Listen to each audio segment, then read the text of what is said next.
Heritage Gardens.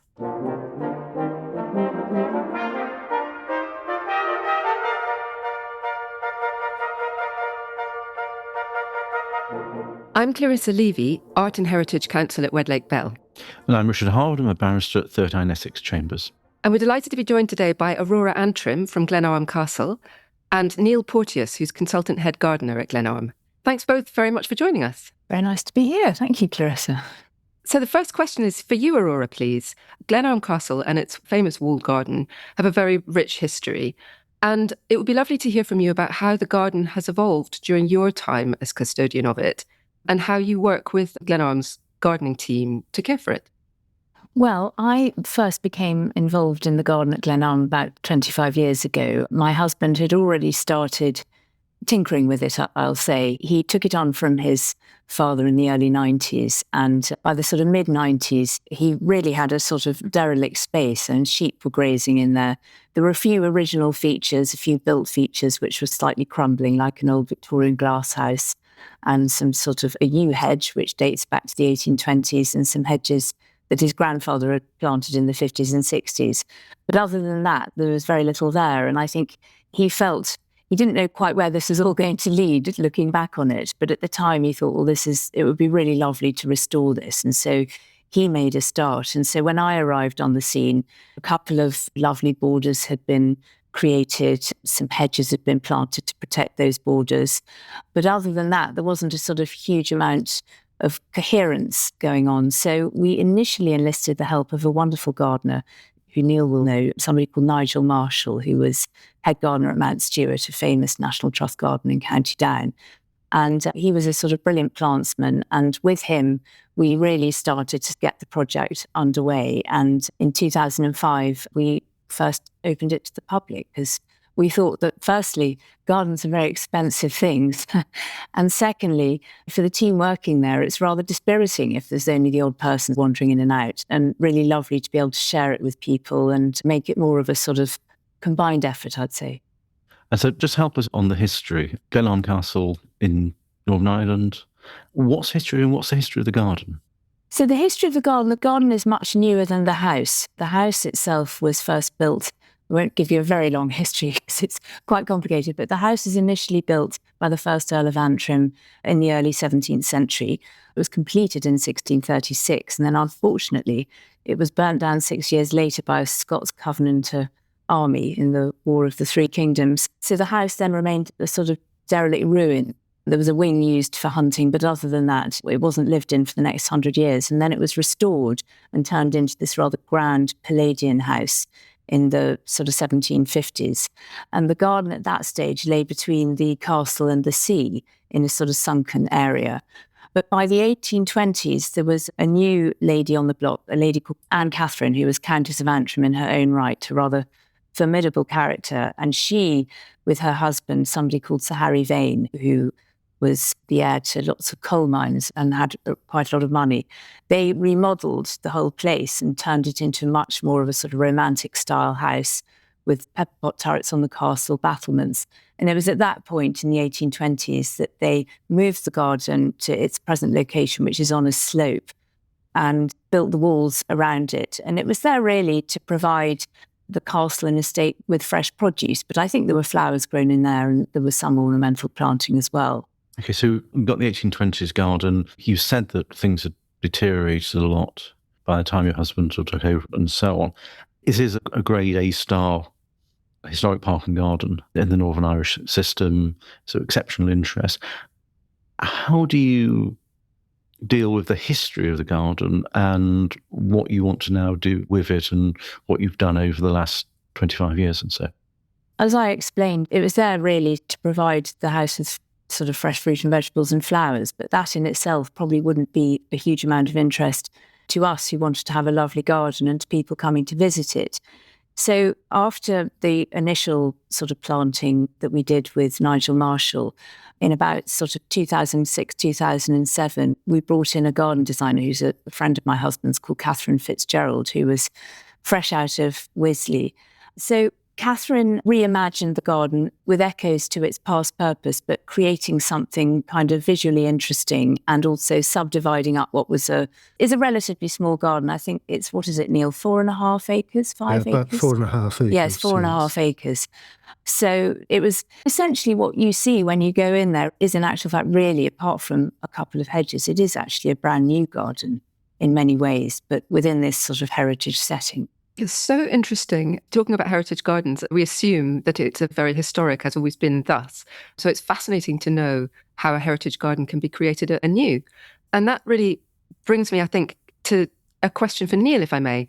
I'd love to talk to you about the walled garden, because the walled garden at Glenarm is a very beautiful and important place. So I'd love to hear from you what you think the defining character and design features are really of the walled garden and how they've been adapted and reinterpreted over time. As you go into the garden, you really come to what was the engine house of the whole complex, which was the frame yard. So you come in from an old mushroom house, a mushroom forcing house. The mushroom house would be like shelves with slate bottom shelves and a cast iron grid.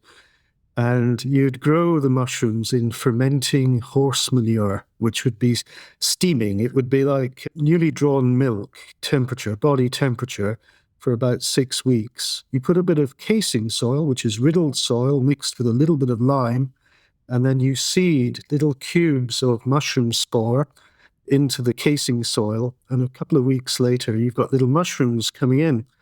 But the trouble was, because it has a lovely slate roof, you get wood lice living in the wood space, and they would drop onto the mushrooms. And when they get hungry, they nibble little holes in the mushrooms, which was a bad thing. So the gardeners used to keep things like hedgehogs in the house, in the mushroom house, to eat the wood lice. And we still have hedgehogs in the garden as it happens, totally unrelated to that, because when you clip on accidentally with your car or whatever, it recuperates in our garden. So we don't use any slug bait or any other chemicals in the garden for that reason. But yeah, no, and then you come into like where the frames used to be is now like a little veg garden. And there was a big fig house there. The house is now demolished, but the figs, the 2 brown turkey figs, are still there. And they have a little false roof on them to give them a microclimate. We're at 55 degrees north. We're right at the very top end of Ireland. So we're the same latitude as Hudson Bay in Canada, which freezes every year. But we don't get any of that because we enjoy the benefits of the Gulf Stream that comes from the Caribbean across the Atlantic. And when it approaches Ireland, it hugs the coast at Donegal and Antrim and right round to County Down. So we don't get frost to any great extent. So it means, although we've no light, being at 55 degrees north, we don't get much frost, but we can grow a massive range of plants in the garden. And because of the walls, and even in the winter, when you stand in front of that south-facing wall, you warm up because the walls are not absolutely perpendicular. They're slightly battered back so that they radiate their heat out into the garden. And our walls are at 20 degrees to the southeast, which means that they warm up from 8 o'clock in the morning to about 3 or 4 in the afternoon. And then the lowering sun, as it hits the cold north side of the wall, stops it losing so much heat it's garnered from the warm south side. So it's a clever design.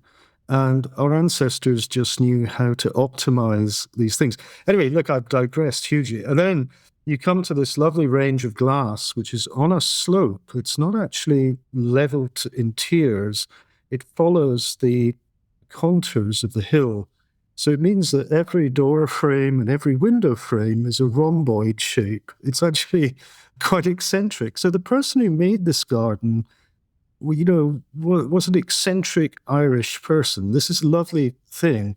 It's also faced with this beautiful white limestone, which just makes it gorgeous. I know of no other walled garden that has something as extravagant as that. And these are sheds for the gardeners. These are the boiler house, the fruit store, the forcing sheds, the tool stores, the head gardener's office, all that sort of stuff. But it's done in a beautiful way. And then the glasshouse on the other side may, in its original form, have been a sort of a copy of the service sheds. It may have originally followed the contours like the service shed, but in its current incarnation, it's in 5-tiered glass houses. So they're slightly stepped up. We have 5 partitions, and the middle partition we do know was a pinery vinery, which is an idea. All over Ireland, people grew pineapples back in the 19th century. It's hard to believe, isn't it? So the pineapples had been hybridized by the people of the Amazon rainforests for thousands of years before Europeans got them. And all they had to do was lift them up and try them. Now, the trouble with pineapples is they need a minimum winter temperature of 18 degrees, which is quite an ask here right in the north of Northern Ireland. So to make it work, there was a big pit dug in the middle of the glass house, and the pineapples were sunk in a bed of fermenting oak and beech leaves, which give off a gentle heat, body temperature again, for about 18 months, which is amazing. So the big pineapples would be in 11.5-inch pots, and they would have an oyster shell at the bottom over the drainage hole, and this stopped worms coming in from the leaves. And one thing that pineapples really hate is root disturbance, and this stopped any worms fiddling around with the roots and stopping them doing their thing. And then you had to shade these pineapples in the summer by leading in vine rods, which were grown outside. And to make them supple, so you didn't break them as you pushed them through very narrow apertures to get them into the glasshouse again, the gardeners would get brown paper soaked in linseed oil and wrap them around the vine rods for a month or two before they attempted the operation. And they'd push the little vine rods through tiny little apertures and then tie them up the ridges of the house right up to the ridge vents. And the laterals coming left and right off these rods are where you got your bunches of grapes. But crucially, it actually shaded the crop during the summer. And in the winter, you have to do the brown paper trick again, and then lead them outside and put them on a rail for the winter to allow them to be dormant. And at that stage, the pineapples needed full sun because at 55 degrees north, there isn't much going. There's a tremendous amount of invention and engineering. There's an awful lot of history. How do you reflect all that in what you're doing now? Well, I mean, they were great engineering and scientific feats, these glass houses, in terms of their sort of ingenuity. But funnily enough, one of the first things Randall did when he started, my husband Randall started grappling with when he first took on the garden before I arrived on the scene, he got a grant, and with that grant, used that to do these glass houses up because they were in a terrible state of disrepair. But it is a little bit like the Forth Bridge, these structures, and maybe he wouldn't have done that. But having said that, it is such an important feature of the garden. And when I say in lots of ways it's a new garden, we are very lucky to have structures such as that within it that obviously make it very clearly a heritage garden. I do talk about these things to guided tours when they come in because that helps them make sense of what they're looking at. So there's also a head gardener's house, and there were, in the 1820s, perhaps 8 or 9 gardeners working there.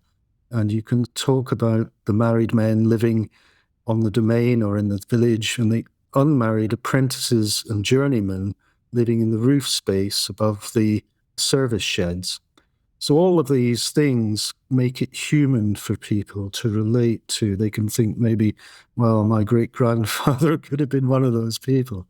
And I think that helps get people to make the transition from what they're seeing in their imaginations of the garden in the past to what they're seeing today. How do you know about all of this? The linseed and the brown paper, where's it all written down? Is there an archive which has recorded all of this? Well, I'm a very sad person. I love looking at old books, and the one that's really useful for me is by Charles Mackintosh, who is gardener to King Leopold at Claremont in Surrey. Anyway, he wrote a book called The Book of the Garden in 1853 in 2 volumes, and you need a magnifying glass to read the text. It's so small. and compact. And these books are serious volumes, tomes. You wouldn't want to be hit in the head by one of these. They're about 6 inches thick. Anyway, the second volume's all about kitchen gardens and how people actually raised the veg in the 1850s, I suppose. Also, he goes around all the nurserymen who supplied market garden produce around the country, from the north of Scotland to the west of Wales to the south of Cornwall, and compared the way they raised the same crops. So it's a fascinating thing, and you learn all these different techniques that were commonplace for people to use back before World Horticulture could get you a peach from the south of France in a day to Tesco's. This doesn't happen back in the mid-19th century at all. And the luxury of having a pineapple that you've grown yourself is just unthinkable, amazing. And the pineapples did the rounds as well. It was such a status symbol to be able to have a pineapple on your table. I imagine they were pretty ropey by the time they had been round a few houses.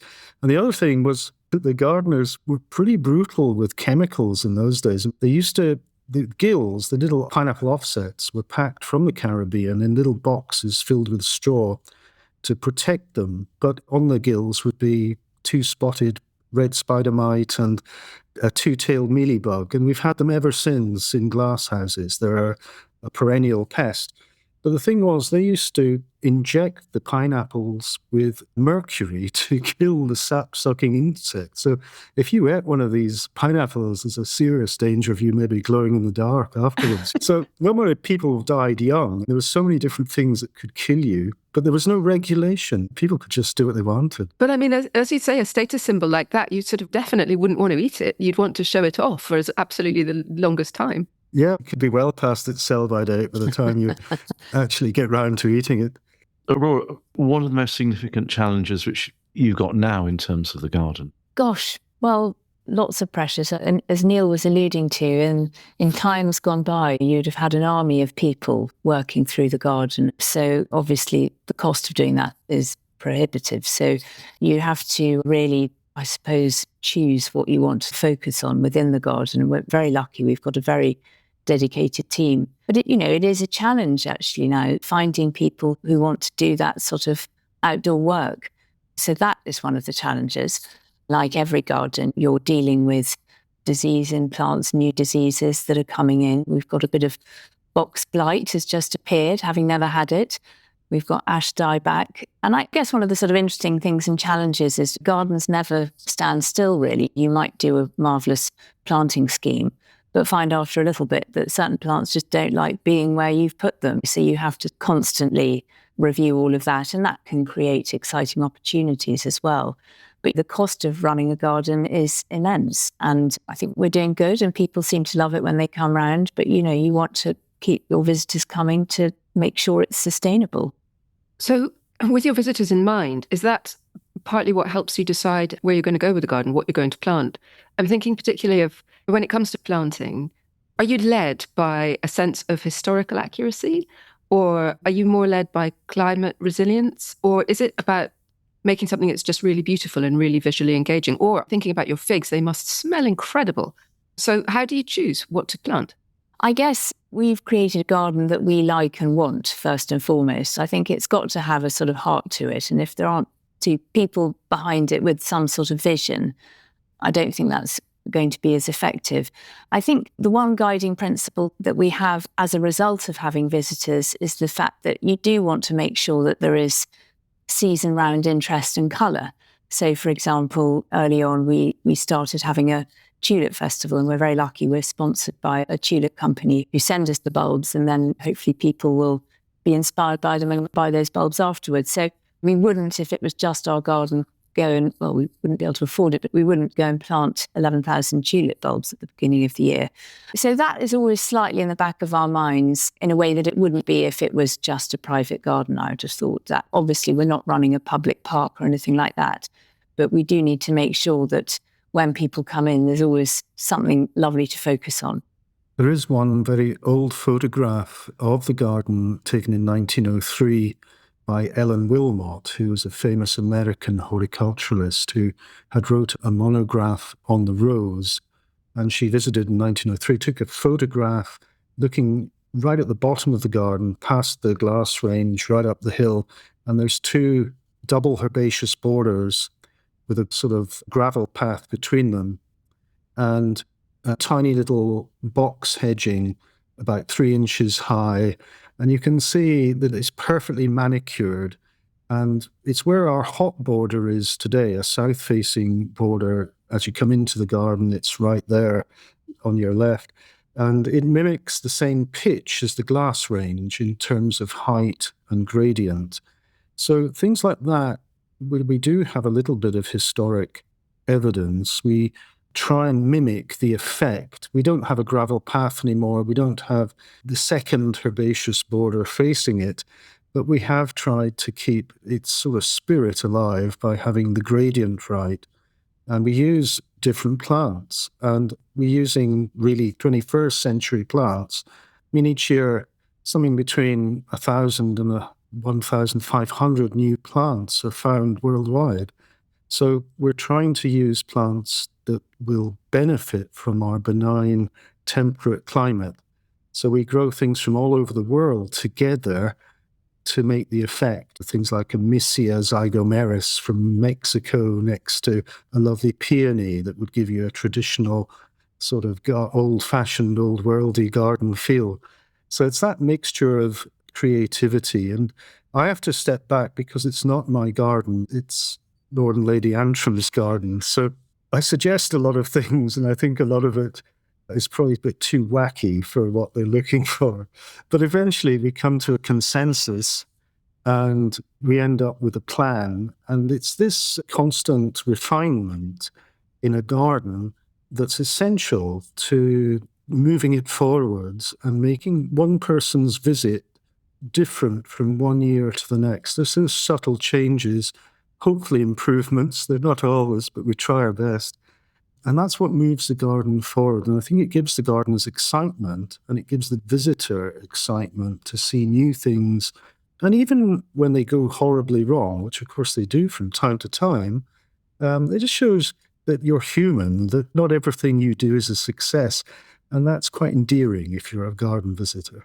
It's absolutely wonderful thinking of the forces behind the decisions that you make in the garden. Aurora, you said that it's so important that it's got a heart, and it's got you and Randall thinking about what you'd like in your garden and really loving it, and that being the heart of it. But also the fact that you're open to the public, people are coming round, that's going to change the whole direction in some ways, as Neil was saying, of the planting. And what I'm wondering is, do the public, when they come, are people just looking for a lovely day out or a beautiful walk, or are they actually interested in connecting with the history of the garden and the house? And if so, how do you help them? I honestly think everyone comes with a very different sort of wish. I think all visitors, get a very different experience. Some might just enjoy being in the fresh air and looking at beautiful individual flowers. Others might come in and enjoy the layout and the structure. We want to appeal to everyone. It's really important that. But we also want to appeal to passionate horticulturalists, and that's why we're incredibly lucky to have Neil, who's constantly finding new and exciting things that might surprise people as they come around the garden. So those that might be a bit jaded from going around gardens, seeing same old, hopefully that won't be the case when they come to Glenarm. But equally, we do have aesthetics very firmly in our mind. And yes, we do, of course, want to reflect the heritage of it. We provide, if people are interested in more interpretation, if they're not, say, walking around with Neil, who might be giving them a guided tour, but we do have an audio guide that people can get for a few specific areas of the garden. And we also have a little sort of heritage centre that admission people can go in, and there's some pictures on the wall and explanation about the garden in there. So we do offer that if people want. But as I say, I think people often are coming at it from a very different perspective. Aurora, you've been involved in the garden for 25 years. What surprised or delighted you most in your journey with the garden? Well, I'd always appreciated a nice garden, but wasn't a gardener myself. And I wouldn't class myself as a gardener now even, but I have picked things up via osmosis, working with wonderful colleagues and everything. So I've had my own gardening journey, shall we say, and developed my own sort of preferences and likes. And as one gets older, sort of gets to appreciate these things, the specifics of gardening much more. I just think it's a very rewarding thing to be able to share with people. We live in an interesting house, Glenarm Castle, which is also open to public visits. But I think gardens are eminently more relatable things than architecture and other things. And it's just been really lovely, the response from people, local people who visit very regularly and people from further afield. So I think that's probably given the greatest delight, the sort of all that hard work and pain over the years, I think has probably paid off in that respect.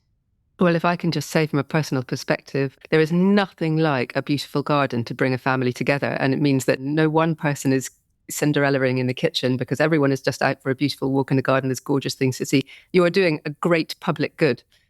There's no doubt about it. And Neil, I'd love to ask you, what inspires you day to day when you're working in the garden? Well, I love the garden. I think it has great character. So I'm producing plants. We grow most things from seed or cuttings. And so there's a lot of preparation and thought goes into what we're selecting and where it might end up in the garden.